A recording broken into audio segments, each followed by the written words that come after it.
La gent es creuen que el cava es fa malbé molt aviat i quan venen aquí i els dius que aquí tenim les ampolles inclús 12 anys, diuen, no se us fa malbé el cava, sí? No, nosaltres ja el fem perquè pugui arribar aquí o inclús més enllà. Aquí el que busquem és els límits, fins on podem arribar i encara em sembla que no l'hem trobat. De moment, almenys no. Soc Francesc Batlle i fa 16 anys que treballo a Gramona.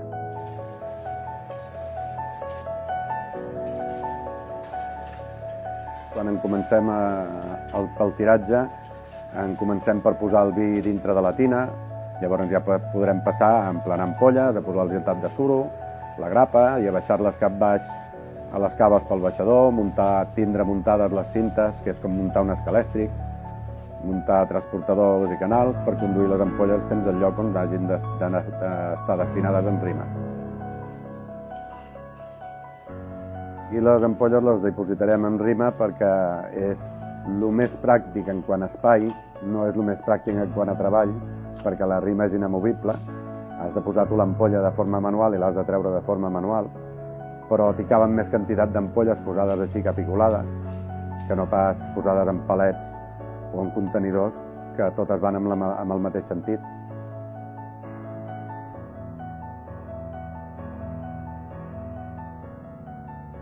El pointage és aquest remogut que fem perquè no només serveixi d'un control de qualitat al remenar les ampolles i canviar-les de lloc, sinó també per aprofitar l'autòlisi del llevat, que el posem en suspensió almenys 3 cops durant aquests 7, 10 o 12 anys de criança que tindran dins d'aquesta mateixa ampolla.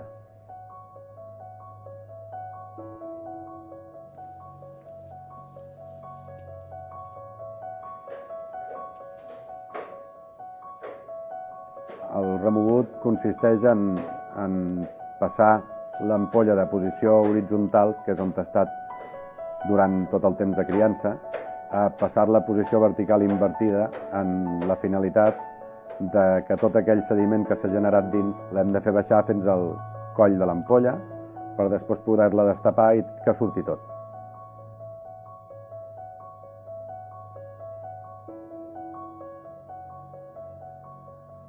El desgorg aquí a Gramona es fa totalment manual. Consisteix, quan tregui el tap, la bombolla arribi en aquell precís moment a dalt, la pressió expulsi la mare i amb això l'ampolla queda neta. I un cop ja ha estat olorada, aquesta ampolla ja es pot tapar. Em dic Manel Sabater Bonet, fa que treballo a Gramona 18 anys. Nosaltres ens elaborem el licor d'expedició amb vins que creem nosaltres, envellits per soleres, i aquesta part és la que la gent no se n'adona al final, però es veu en aquell cava perquè té aquella miqueta d'aquell preparat, que encara avui en dia l'avi també té molt a veure. La part més gratificant de la meva feina és el poder escoltar els comentaris de la gent quan disfruten bevent el nostre cava. El veure que entre tots, que en som uns quants, hem fet una bona feina al final.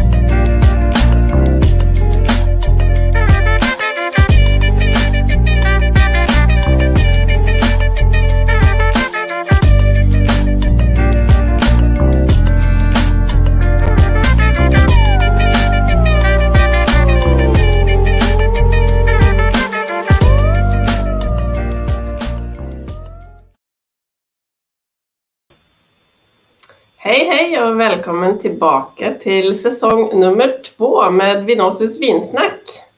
Det har varit en ganska så lång paus med en väldigt dejlig och varm och fin sommar, men nu har hösten kommit och vi har lust att träcka oss lite grann in igen och kanske fördjupa oss och lära oss lite grann mer om noen av Nestors vinprodusenter. I studio i dag så er det jo meg, Kerstin, som alltid, og sen så har jeg med meg Daniel Johansson. Hei Daniel! Hei, god kveld.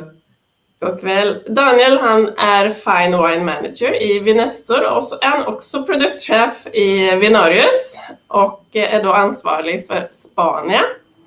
I dag skal vi dra på tur til Spania. Vi skal til nordøstre Spania og Catalonia, hvor vi skal besøke Gramona, og I think we can bring on Leo Gramona. Welcome. Hey. Hi. Thank you so much for coming today. I know that you're in the middle of the harvest, so I know that you are really, really busy. We are, Kristen. Thank you for arranging this. It's a great opportunity to explain ourselves. Yeah, no, actually, we really enjoy it also. And we did get somebody asking, can we do it again? So season number 2, here we come. It's really, really fun. We are going to talk today about sparkling wines, but I would really love to start a little bit with you. Who is Leo Gramona? Well, that's a really introspective question, I believe. I ask myself the same question every day. I come from a winemaking family. And when I was, 7 or 8 years old, I told my father that I didn't want to do, I would nothing to do with the business, with the family business. I wanted to do my own. And he respected that. He didn't push me into it, never. So I ended up studying engineering. I studied engineering for 5 years, the licensure. I don't know how you people call it down there. Okay. Finally, I did a collaboration with the family business and with a project of the university. I really enjoyed that. I decided that was the first clue that I would end up finishing my career here. But still, I decided I would like to explore my own options. So I ended up doing consulting for big firms in Barcelona. And I did that for a few years. And finally, that time, yes, my father and my uncle pushed me and my cousin Rock a little bit into it. 3 years ago, we joined the business. And that's when we started with our ideas and started changing things in a house that's been doing things for the same way for a long, long time. And nowadays, we're doing a little bit of everything. Trying to respect as much what our family has created here, because it's not easy to create something that lasts for 6 generations. So with the total respect, trying to push towards the direction we believe it's the future of our region. Cool. That's me. I'm curious. Of course, I have heard and I have read about the historical point of view, how when Gramona was started and how the beginning was, and how you sort of went into being a specialist of really high quality sparkling wines. Mm-hmm. Could you tell us a little bit about that? Sure. Well, I don't know if you're aware of the history of our region, but we started basically because of the phylloxera in the late 1800s. Champagne, in our case, was out of grapes, and so they went to all the regions in Europe that still had grapes. They lost most of the harvest during all these years because of the phylloxera, because we are separated here in Barcelona, the Barcelona region. We are separated from France with the Pyrenees, the mountains. We had a few years of phylloxera-free harvests. So we had all these grapes, and they came down to us to buy the grapes. Of course, the grapes couldn't travel all the way to Champagne, so we had to make the base wine here. And that's when they started, all these houses of merchants, and there had been a really good relationship with the Champagne, because we had a lot of producers of cork here in the northern part of Catalonia, in Girona, especially. They were the main providers before Portugal to the courts of Champagne. So we had already all these relationships, and then a lot of merchants started to appear here in our region. They would buy base wines and export them to Champagne, right? But with that, the traditional method got implanted in the region, and my family started producing sparkling wines, as all the other families in the region. And that was 150 years ago, so a few years back. And then last century was about, of course, everybody knows about war in Spain, the first part of the century, and then Civil War, and then Second World War. And in Gramona, in the case of Gramona, that defined a lot the style of wines we make, because it was due to the wars that we were able to grow the aging of our sparklings, because it takes a lot of time and stock investment to start aging the main part of your stock for all these years. During the war, of course, we wouldn't sell anything, and we would seal the caves with concrete so that the wines wouldn't be stolen neither from one side or the other, so the fascists wouldn't come in like happened before, or the Republicans again. So we sealed the caves, and when we opened them back in the 40s, we discovered that we really liked the style of long aging wines that we had been making. And this is why Gramona nowadays specializes in long aging. We're the longest aging house in Spain by far, in a consistent manner. And finally, the big last change that was with my father and my grandfather and my uncle, of course. They started changing the way we produce grapes, because as you must be aware of, the second part of the last century, there was the agricultural revolution everywhere in Europe, but especially Spain was a bit retarded because of the autarchism of the dictatorship. So on the 60s and 70s, we introduced large-scale agriculture with the introduction of tractors and machinery that would allow the growers to work many more hectares than in the past. And of course, with the introduction as well with the chemical products that everybody uses in the vineyards nowadays. But that's back in the 90s, my father and my uncle realized that wasn't a long-term option, because when you work with such an intensive type of agriculture and you use all these chemical products, you are tiring the soils around your vineyard. So the vines, instead of living for 90, 100 years like they used to in the past, would start dying with 30 years of age. That wasn't a long-term solution. So we started looking for options. Of course, the first thing we did was go back to how our great-grandparents used to work the soils, because that worked. It takes a lot of time to reconvert the type of agriculture that you're doing. And most importantly, the philosophy and the mindset of the people who are working the grapes. They stopped being connected with the vines. They started living in their tractors, away from the soils, away from the environment around the vines. And of course, with the air conditioning, the AirPods, the radio, not knowing what they were doing. If they were spraying all around this sulfur or whatever, or copper around the vineyards.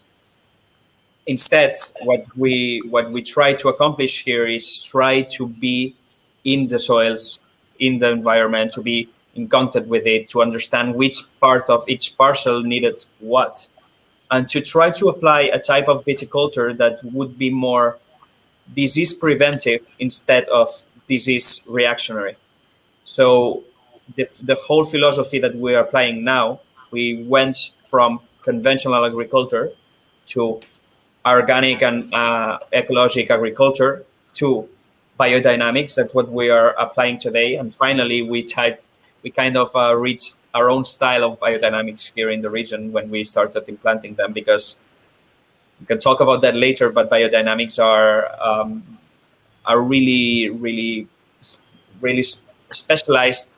You have to apply special recipes for each region and each environment. So that's what we're trying to do, trying to understand our own type of biodynamic, which specific treatments work better, etc. But in the end, it's about being more in contact with the vineyards and accepting that we are making the wine in the vineyard instead of in the cellar, right? And that's the big thing I would think that can summarize a little bit the personality of Gramona. It's about long aging and sparkling, of course, but also about making the wine in the vineyards. Yeah. You mentioned your father and your uncle.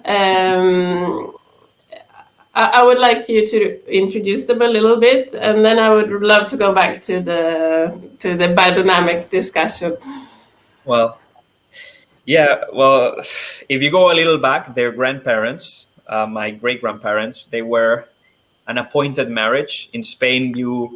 Especially, she was. Her name was Pilar Batlle, and she was the heir of a really of a family here from Sant Sadurní, from my village. They would own a cellar and few lands, and there was this. And she was a lone heir because her two elder brothers died making wine, so she became the heir, and she had to be married because women couldn't be responsible for a business here back in the past. That's how chauvinist the society used to be. It wasn't like Boeuf Clicquot that managed to handle the business by herself at that time. She was appointed to marry this gentleman from Barcelona. His family would own a few taverns in Barcelona. He actually was the president of the group of taverners in Barcelona that would associate, and they would also trade wine. They were wine merchants. It used to take a couple of days of with a horse of trip going from here to Barcelona. So they would go to my village now, and they would buy some wines here and there, and they would own the taverns and sell the wine in the taverns. Of course, the society, Spanish society at that point, wasn't specialized on bottling wines, and so they didn't develop the brands as they used to in France. That wasn't until the agricultural and industrial revolution that we started bottling and labeling wines and respecting the families that would make the wine. And all the wine that was made in Spain was sold either in the colonies or in the cities and reserved for the aristocracy. And that was the time, the great-grandparents. And then my grandfather and my grand-uncle, he's still alive. He's the last member of the generation. He's a really old man, 91 years old now. He asked me once or twice the same question. Yesterday, he came to the cellar and asked, "What's that?" And I tell him, "That's a press." "And what you're doing with that?" And I was answering the same question. That's how he is right now, unfortunately. And then my father and my uncle, now they're the captains of the business. And myself and my cousin, we're just soldiers here, doing a little bit of everything. And my father here, he's responsible of the business part, of the business end of the company. And my uncle, he's responsible for, that's my father, Xavier Gramona. And my uncle, Jaume Gramona, he's responsible for viticulture and cellar. That's pretty much the story of them. But this change into biodynamic, it came already with your father's generation, correct? Correct, yes. Yeah. So they were quite early, and it was not part of a trend. They discovered it because of the benefits and the qualities, or that's you know correct. Where they came from? Yeah, we started not with biodynamics, with a change towards organics in the late 90s, mid 2000s. That's when we started shifting towards organics agriculture, and when we stopped using chemical or the products that organics require not to use, and we were already working full organic, we would want to go a little bit farther because we felt that we could do more for our landscapes. We would go to Champagne and see all these really, really cool landscapes that, well, that's my home now, but in the past it wasn't that way. And we started really taking care of the vines, and not just the vines, but the whole environment around them. That's what biodynamics and the more than biodynamics, that the type of terroir and the culture that we have in Gramona, that's what it is about. Being aware that you don't only have to consider the vine or the number of kilograms that you're taking out of it, but the soils, the forests around, the animals, they're really, all of them, they're really important. The insects and the bacteria and the funguses in the soils are really important to close this cycle of life around the vineyards. And what we're trying to achieve here, to accomplish, it's for our landscapes, for our vineyards, for the whole environment to be self-sustainable without the hand of the man here, in that case, our hand. So we started reintroducing animals that we've lost around our environments, like horses, sheep, chicken, now, well, bats, like in Batman, the animal, right? What else? Cows, of course. We're using the manure of all these animals to give this life back to the soils, to nurture all these bioma, these funguses and bacteria that live in the soils that would ultimately decompose the elements that will later be absorbed by the roots of the plants. So all the elements around the vineyards are really, really important and are a key to allow the cycle of life be self-sustained. These are some of the pictures that you're seeing. The chicken, of course, we're using, for instance, everything has a use in Gramona. It's not just you think you can do that for show, right? That's not accurate. Every animal in here, apart from being from here and typical from here, that's the gai of Penedès. A gai means chicken. The gai of Penedès, it's a type of a species of chicken that's typical from here. We're using cows from here, of course, and the geese, of course. We're using the eggshells, for instance, for the calcium, for biodynamic preparations, for you to understand. Of course, we eat some chicken from now and then, and cows, we are using the manure and we're using them to clean the forests, etc.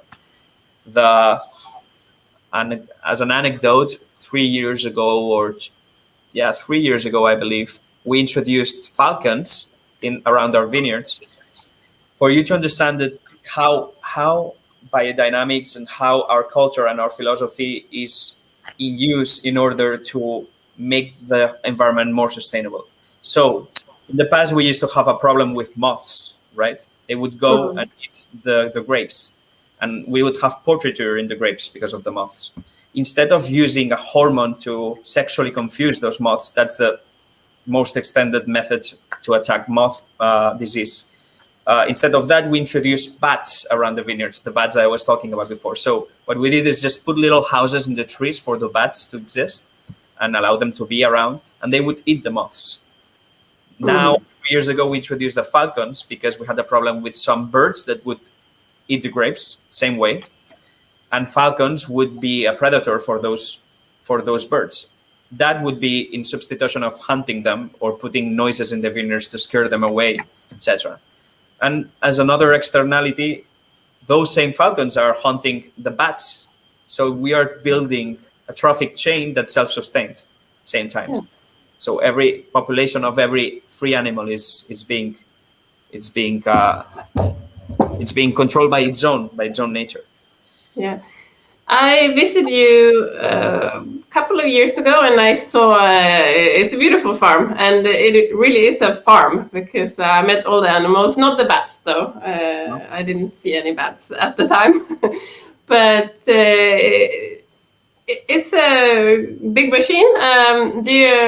Is it only you that eat the meat, or do you actually sell other agricultural products, or it's just for the balance in the vineyard, everything?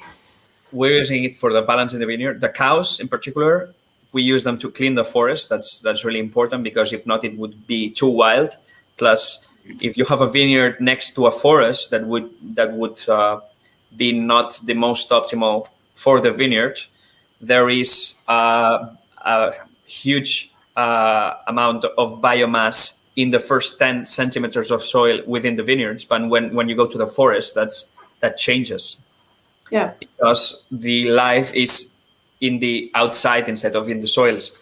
if you have a vineyard around the forest, you have a lot of hydric competition. The vineyard will struggle for water. Plus, you can have all these animals coming to eat the vineyard. So it is important to handle this forest, and we're doing this with the cows. So the introduction of an animal that used to be around our vineyards in the past and disappeared because the human doesn't have any need for these cows. These cows in particular are endangered because they're really small, so they're not good for milk nor meat. There are a species called cow from La Albera, which is a typical Catalan cow from here. But of course, nowadays we're of course everybody's growing cows that are, the fresonas with the white and black spots for the milk, and the other type of some other types of cows for the meat, etc., because they're bigger and more productive for the human. That's what we're trying to fight against. We're trying to recover what used to be from here. It had a reason to be like this, as it is.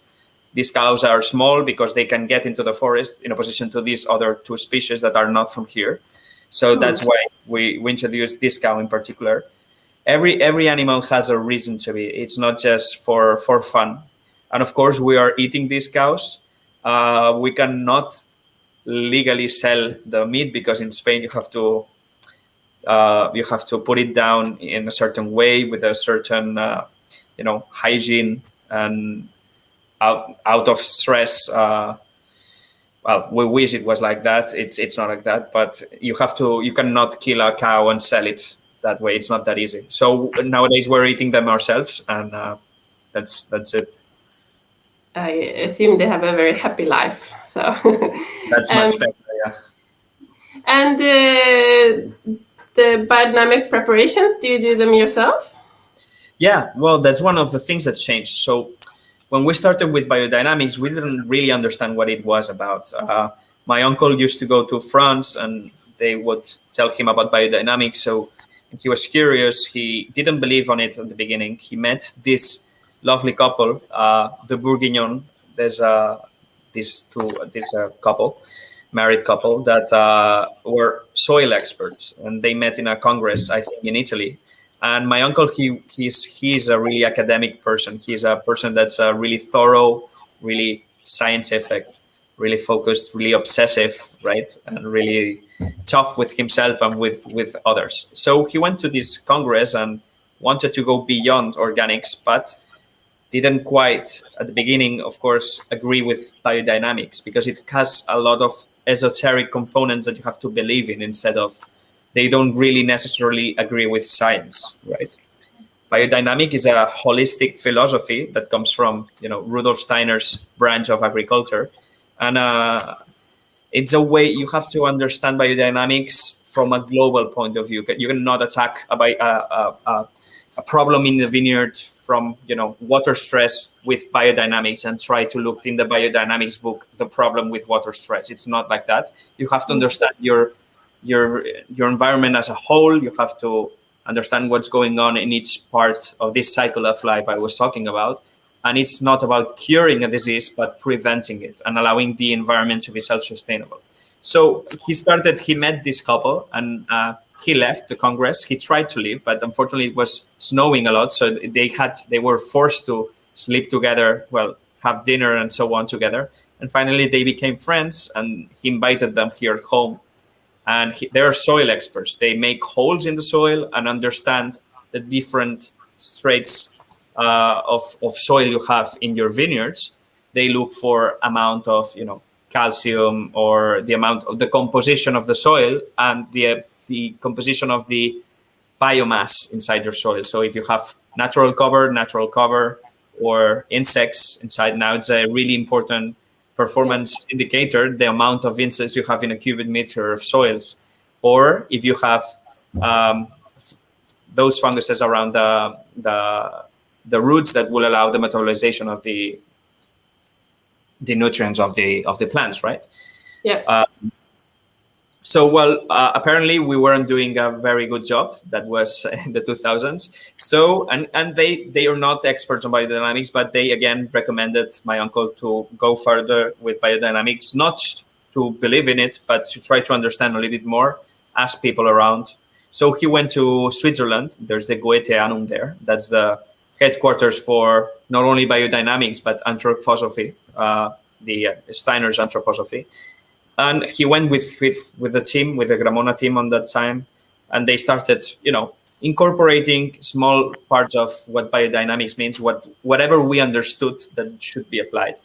And we started making biodynamics our own. We didn't have the option to go nowadays to our neighbors here who also do biodynamics. In that time, there was no one in Spain that applied biodynamics, so we would have to go there. Furthermore, if you go to France, you won't be using the same preparations in the same amount because they have different problems and different environments. You have to, they have excess of water, and we have too few water, too little water, many years. So that's for starters, and the climate, of course, is different, etc. So we not only had to understand biodynamics and the biodynamics they applied at their home, the French, and the Austrian, etc., and the Swiss, but we had to try to understand biodynamics and apply the type of biodynamics that was really going to make a difference here in our environment. And we've been developing all this and testing now scientifically, statistically, what really is beneficial, which parts of the biodynamics are most beneficial and why, right? And that's what we've been doing the last 10 years approximately. Cool. Maybe you could tell us a little bit about the area that you're in and your terroir and soils, and maybe link it up to this thing that we were just discussing. Sure. Yeah. The area, there's a different landscapes here in the Penedès. Penedès is a region. I believe there's a picture in the presentation that will allow people to understand better. It's a valley that's closed by two mountains. One mountain, it's separating us from the sea. That would be the Garraf and Ordal. And then there's that would be the previous picture, I believe. I believe that would be that component of salinity that we have because we are close to the water, to the Mediterranean. Actually, the valley is open to the Mediterranean in the south. And then we have the other mountains that are the Montserrat, which is like the holy mountain here for the Catalans. It's really beautiful mountain that separates us, that prevents the winds from the north to raise our region. And then there's the central mountains that have more altitude and more continental, not continental, but more continental climate. And the soils are really different in each region. Of course, we have different slopes, etc. But the soils are basically, in general, with argiles and calcareous. So we have a little bit of calcium stones that will help retain some water the years that we have more droughts. Drought, it's when you have too little water, right? So we have that. We call them tête de poupée. And we have a lot of calcium as well, because there's a lot of those stones used to be shells. Actually, our valley, the Penedès, used to be underwater millions of years ago. And we have a lot of shells, little shells that are really, really old. Like, I don't know how you call it, like the bones you find from the dinosaurs, right? The fossils. Fossils, exactly. Yeah. A lot of fossils all around that, of course, are also a component of our landscapes. And there's the valley of the Penedès, which is the most argile region with the most yields of grapes. And then there's the slopes of each of the mountains that have less yield and different components. Some are north facing. That's good for our region because we have acidity. We're lacking acidity some years, so the north facing slopes will go more focused towards long aging sparklings, while the south facing slopes will go more to still wines that must be or should be more expressive in earlier years. And the valley is poly. In Gramona, we are focused in the highest part of Sant Sadurní. We're close to a few neighbors that we believe are doing things good as well. And we have different landscapes, north and south facing slopes, mostly composed of a little bit more calcareous. We have the peralba, right? The peralba means white stone around Canmota vineyards, etc. And especially in Gramona, it's a group of vineyards that we call Fondjui, and that's a small valley that we have. That's where we make the top cuvées in our home. How many hectares is the estate, and how many hectares on the vine? In Gramona or in the region, you mean? No, I mean in Gramona. In Gramona, we owned 105 hectares, right? Of which 65 are vineyards. But I'm saying 105 because the rest are forests, and we believe that they are as important as the vineyards themselves. I'm saying that because we, of course, could tear apart all these forests and plant vineyards. We're not doing that because we believe that vineyards could not survive naturally without those forests, nor the animals or the life around. So that's a point that we understood a few years ago, 10 or 20 years ago, that my parents, my father and my uncle understood, and we're trying to keep that way. And also, Gramona, we buy grapes from these, we call them the 11 Apostles. That's a group of viticulturists that we used to work even with some of their parents or grandparents, that we had these long-term relationships. And we're doing some wines of their grapes as well. And we have a really close relationship. It's a group of families. Actually, these 11 Apostles, they all converted into biodynamics, and it's not that Gramona we buy all the grapes from them. They also work with other producers, but all together with Gramona, we have a combined area of 250 hectares working in biodynamics in our region, which is the biggest one in Spain for sure. Wow, that's really impressive. Yeah, I think that's something that I believe we can be proud of. This big change. Also understand that it's not just about viticulture. Working biodynamic means that your yields will go down. Instead of 15 or 12,000 kilograms per hectare, you're going to get 8,000 kilograms. For a person that lives exclusively out of the number of kilograms that makes an hectare, that's a really decrease on your income. So what we did with Gramona, not only we were learning together how to apply biodynamics, because we were no super experts at that point when we decided Gramona. We started the conversion of our own vineyards, but we didn't force them to change. But slowly, little by little, we started, changing. I believe that everybody agreed that we had to change our minds, and of course, we started paying more for the grapes to make that possible. And we believe that it's really important, because in Spain, in order to have a normal life, middle-class life, you have to work 40 hectares if you're an agriculturer. And of course, if you have to work 40 hectares, you need a tractor, and you need to, that's 40 hectares because you have to sell the grapes really, really cheap here in comparison to other regions. What we did is started changing that. For starters, I will tell you later about it, but Corpinat, that's not Gramona, but Corpinat, the minimum required is twice as much as the average of the sector per kilogram, euro per kilogram. So that's a start, we believe, so that they can work less hectares and be more connected with the soils. And we're not forcing everyone to be, working a lot of hectares and in a undedicated way. Yeah, this Corpinat is quite new. Is it an organization, or how is it? Yes, it's called Alliance for the Earth, Aliances per la Terra in Catalan. And they started, saving a few hectares to learn how to work in biodynamics. Biodynamics, some years, like last year, are really bad. We lost 85% of the total production of the average production of the last 10 years. This year, we lost around 35% in Gramona, but 20% in the average of the region. All those who are working biodynamic, of course, because if you're working conventional, you have to do a really bad agriculture to lose that amount of grapes. But that's what biodynamics is. It's about.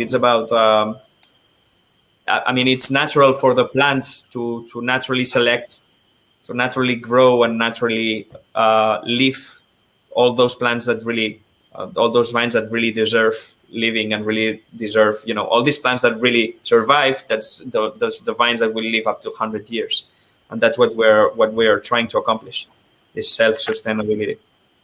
Yeah. Maybe a little bit of a side subject, but since you're talking about the age of the vines, I saw Hidden Thomas showed a picture before of some quite old rootstocks that were freestanding. Is that the normal type of how you have your vines trained or not trained, maybe?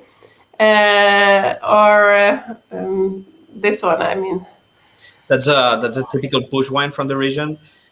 Now we are trying to incorporate a wooden pole here for the xarel. This looks like I will take a leap here and say it looks like a parellada, but xarel, which is the king of the grapes in my region, it doesn't grow upwards, it grows downwards. So sometimes it needs a pole to grow upwards and be more away from the soil so that it has less affection of diseases.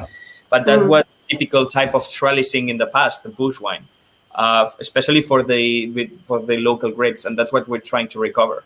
Of course, the majority of the vineyards, especially the ones that we acquired last 20, 30 years, are trellised in lanes because they used to be planted to be harvested and worked with a tractor.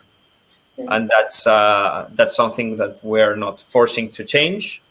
We're living like that, but we're little by little focusing towards this natural type of pruning systems that will allow to optimize the flow of the sap, plus minimizing the dead wood, plus minimizing the possibility of viral and fungal and bacterial affection. Yeah. Cool. What would you say is the ideal age of the vines for you?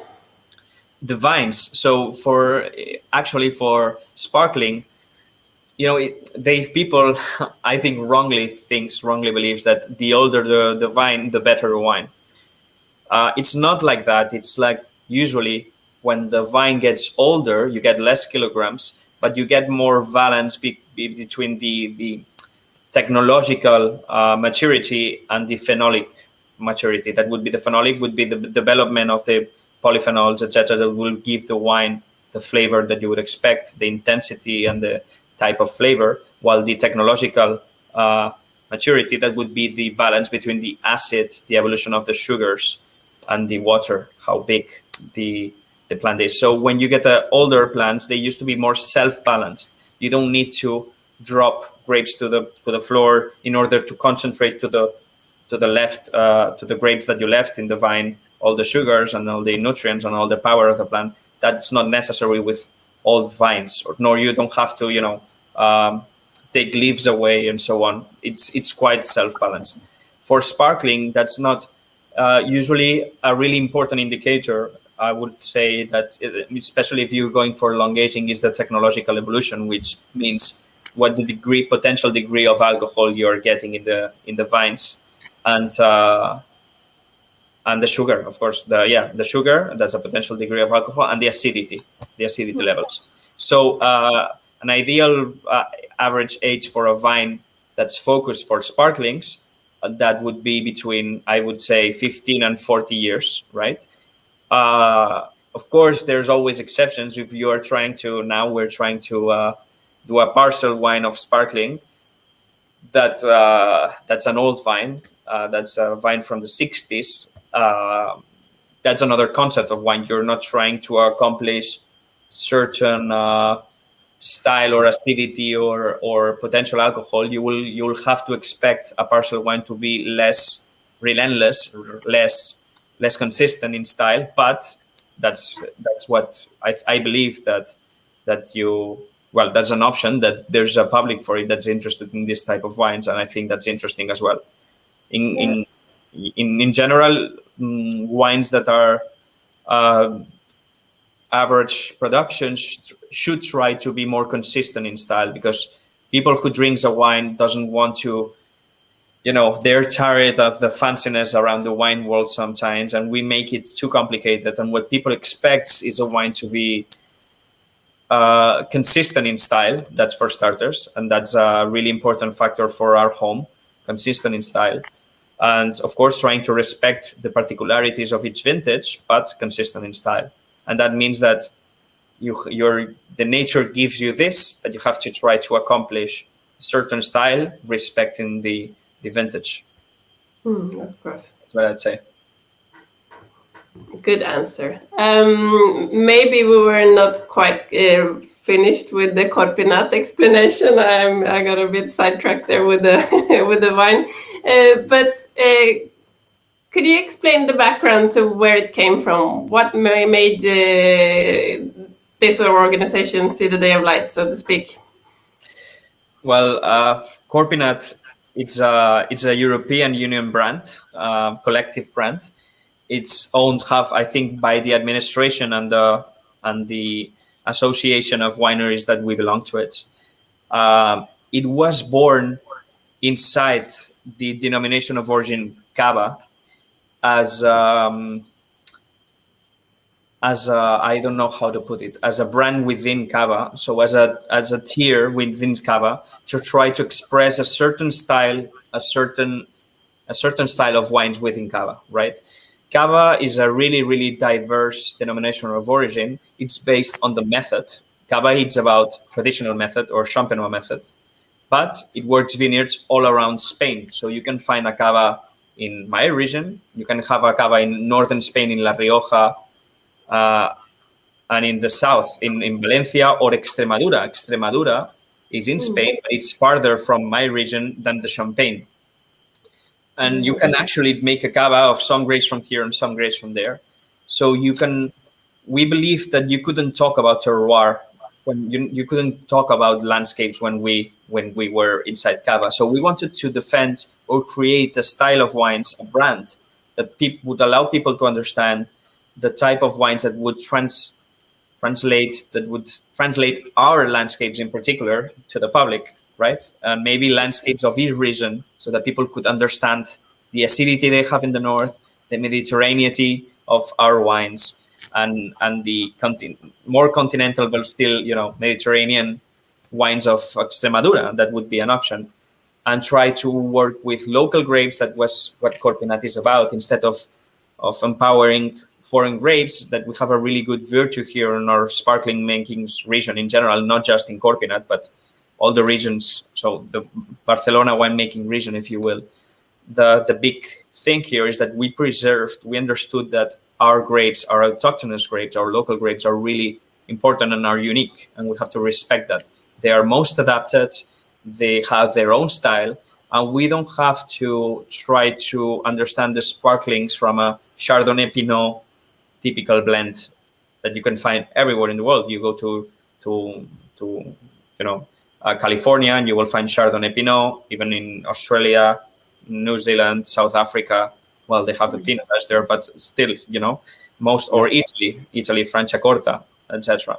Everybody bets for the Chardonnay and the Pinot, and many years ago, we understood that we couldn't get rid of that, what makes us unique, which is the Xarel and the Macabeo, this style of wines that are really adapted, and we don't want to, instead of trying to make a champagne in another region, why don't try to find your own style of wines? Partially, that's because of the Xarel and the Macabeo. That was one of the other arguments within Corpinat that we were discussing when we were all inside Cava and discussing with the Cava board of members if we could do that or not. And finally, it was focusing in hard harvesting and organic agriculture. In our case, biodynamic, but we cannot force everyone to go biodynamic. It's really different from regular agriculture, and honestly, it's quite expensive, especially in the beginning when you're starting. So organic was the minimal requirement for Corpinat. The thing is, we created Corpinat inside Cava to make this tier inside Cava. I won't say top tier because it didn't pretend to be a top tier. It just wanted to be a tier that would express our landscapes in a certain in a certain way, as many wineries already did. So we created Corpinat, and we had a few disagreements with the denomination of origin and the board, especially because there's how it works. A denomination of origin is composed by the interests of all the companies that participate in the wine production of this denomination. In the sparkling wine region of Cava, is especially empowered by big multinational companies that make a lot of bottles and that are really competitive in price terms, but not specialized in expressing landscapes and vineyards and varieties, etc. It's more their sales speech talks about price more than anything else, right? We had trouble with that because we had trouble trying to express a style of wines side by side with champagne, not trying to accomplish what they did, but trying to express another style of wines. And people around the world wouldn't understand why we were so expensive. I think that's not fair to say, because I believe our products, Corpinat products, are really good for price, honestly. Well, that's why we wanted to create Corpinat. Finally, because of all these interests of all these companies, we wouldn't agree. So they would either force us to take Corpinat out of our bottles or leave Cava.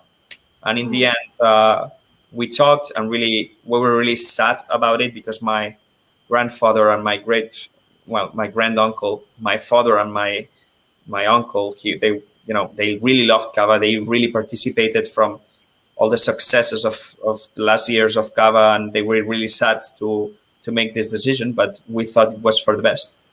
This last year, Cava presented finally, that we feel responsible as well for, a new classification of sub areas, but it's optional. So that's a start, I believe, for Cava. Still, we are, for now, in order not to make too many moves too many fast, we're remaining as Corpinat and waiting the situation to settle, to put it some way. Okay. And how many members do you have now in the Corpinat? So we started 6 members, and now we are up to 11 and looking into new incorporations. Okay, cool. Yeah. And if you would compare it, to become a member, does it require having some sort of soil or some sort of philosophy, or how are the rules? Yeah, absolutely. Yeah, well, the main problem here in our region that we defended, that it wasn't fair for the consumer. People wasn't in our way of thinking, the Corpinat members, we thought it was unfair for the consumer that they would not know that most of the Cava they were buying was produced, the grape growers was some agriculture. He would go to a big company that would buy a lot of grapes from all around. He would make a lot of base wines, and these same base wines, they would sell it to different companies that would make the second fermentation, or straight buy the already bottle with the tirage, and they just make the aging and the fermentation and label and sell it. Maybe you're having a bottle of Cava from two different producers that is exactly the same wine from the same vineyards, and with different labels, different producers, and you don't know it. That we think it's unfair for the consumer, because one will be 10 times as expensive as the other, and you're not being, transparent. We started advocating it within Corpinat to allow the consumer to know if the producer was a wine merchant, a wine grower, a base wine producer, or if they did all the process, which is Corpinat. We believe the best thing if you really want to value all the processes without winemaking, you have to be on top of all of them. It doesn't matter if you buy grapes, you have to be on top of the benefit of the viticulturization of these grapes. I don't know if that's a word, I just made it up. We understand. No, it makes totally sense. Yeah. So that's what Corpinat is about in general. Corpinat forces one company, one society to be on top of all the process. Of course, you can own your own grapes, and you can either that or have long-term agreements with producers, great producers that you work with, and have to be on top of the viticulture process as well. The vinification you must do, of course, so far traditional method. We're studying now the incorporation of the ancestrals and the pet nuts, but that's an anecdote still. So traditional method, and of course as well long aging, which is quite almost a requirement from wines of our region mostly because of the xarel. It asks for aging in order to be expressive. So aging goes to 18. What is it that makes xarel so suited for this long term? Well, I don't like explaining it this way, but it's how my father does it, and I don't know people understand it better this way. Xarel is like a grape. If it was a person, it would be this kid that's introspective, like he doesn't talk a lot. He's not very pretty, right? But then he grows up and he has this big nose that makes him different in a way. And he doesn't have many girlfriends or anything, but he starts opening up in the university, knowing himself, being more confident with himself. And finally, you have this guy with a big distinguishing nose that's this fancy actor that's really confident with himself, etc. That would be the xarel.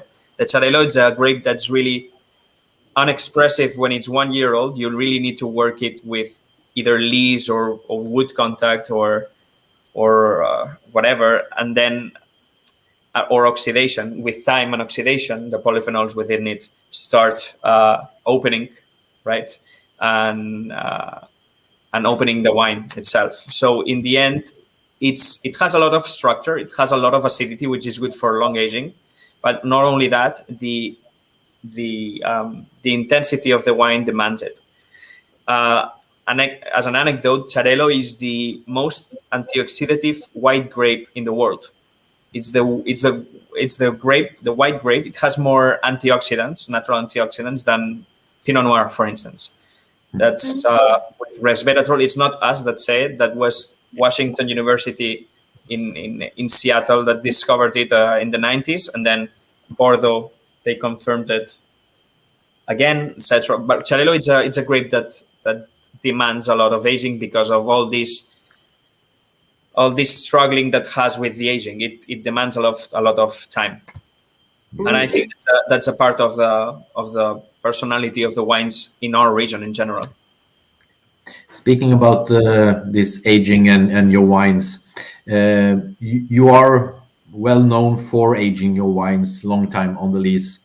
And could you tell us a bit about this autolysis and also a bit how the wine develops in a way during this process? Sure, of course. Well, look, I have a bottle here. I don't know if I can show it. This is, for instance, this is Enoteca, right? This is a partial wine, a single vineyard wine. That's a 2004.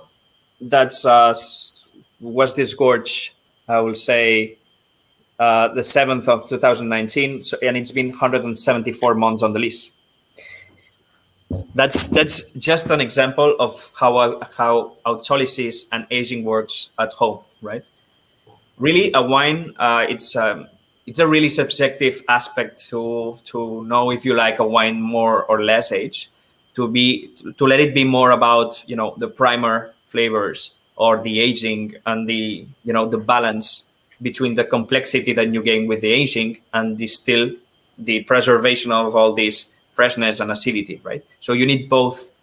That's what people expect from a sparkling. Independently, then doesn't matter if it's a 15-year-old wine or a 2-year-old wine.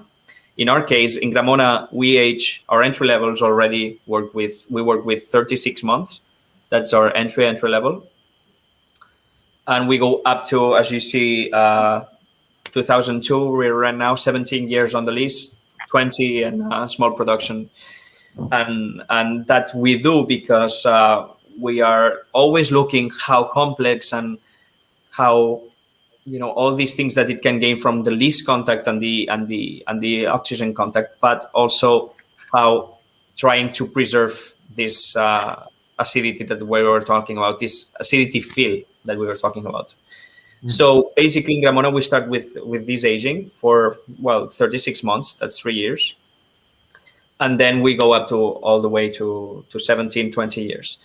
The aging process, usually with the second fermentation, let me remind you, it works with, you have a base wine and then you second ferment it with some more yeast and must or rectified must, so either more juice or sugar. And then you let it ferment for 6 more months approximately. And then the yeast start decomposing in the autolysis process that you asked me to describe. In Gramona, we classify the autolysis in basically 3 different parts. The first part would be the shrinking of the skins, right? Where all the glycans and the bodies that make the wine feel a little bit more full-bodied appear, that those are in the skins of the funguses, of the yeast, right? Yeasts are unicellular beings with their skins, their plasma, and their nucleus and nucleoids. And all this decomposition of all these components is what we call the autolysis. The first part is the skin decomposition. The second part would be the plasma decomposition that has other components that come into the wine. That happens between year, let's say, we classify here, depending on the vintage, 3 and 5.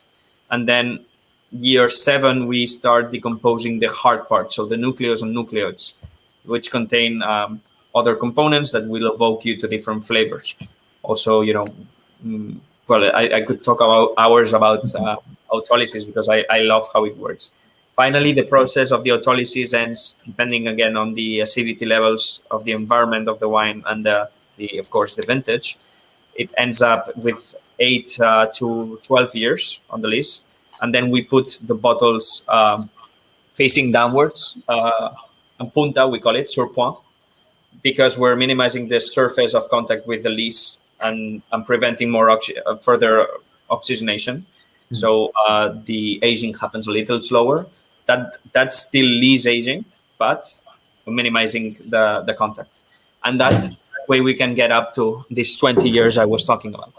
That happens with Enoteca, and yeah. We also in Gramona, we work a little differently because we do most of our wines we age them with cork, right? Instead of crown cap. The aging process can happen under cork or under crown cap. Each has its advantages, but basically cork means you have cork contact that after 10 years will bring these other complexity flavors to the wine, and will allow the wine to be more, the sister bottles to be more consistent with each other, because it's mechanically superior to the crown cap still after all these years of investment and investigation. So we are still using this method. Of course, crown cap cork aging forces us to manually riddle and disgorge every bottle. So you will find in Gramona bottles that are hand riddled, the chalk mark, because of the riddling process that we do by hand. And it's way more expensive. Also, we have the Imperial, which is also a great wine because if it's just 4 to 6 years on the lease, we age with a crown cap. It works as good as.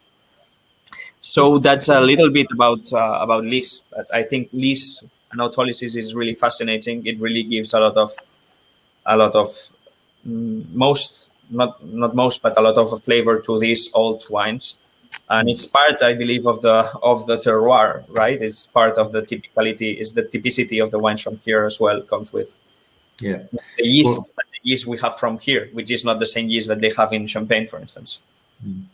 Yeah, we need to dig deeper into autolysis. Next time you come to Oslo, we need to bring some wines and do a tasting and really get, to know it even more. But when it comes to the final product, I learned some years ago that, for example, the very old degorged bottle from Champagne, they want you to consume the Champagne quite early after this long aging. What kind of philosophy do you think? For example, the Enoteca, is it a wine ready to drink or a wine to cellar when it comes to the market? So again, this is a really subjective matter. Depends on the person who's drinking it. the way we work in Gramona is that we have a tasting committee, but ultimately it's my uncle who decides when we release an Enoteca. I will put you as an example. This year we discarded Enoteca 2005, right? And I thought it was amazing. He thought it didn't stand for what the longest aging Gramona vineyard can achieve. That's really the concept. The concept of Enoteca is like a biblioteca de añadas, an old library of old stocks. The expression of what our people thinks that it can achieve. So it would be we release the Enoteca with different years. Some Enotecas are 12 years on the list and some are 17. And we release the Enoteca when our family considers it's the perfect spot between the balance of freshness and complexity that you gain with this evolution I was telling you about. Of course, within our home, we have different opinions. I found Enotecas, now we are working with a 2004 Enoteca, but I found 2001 Enotecas that are great because it was a cool vintage. So I wouldn't force you to drink that wine right after it's disgorged, but that's what my family recommends to do in each case.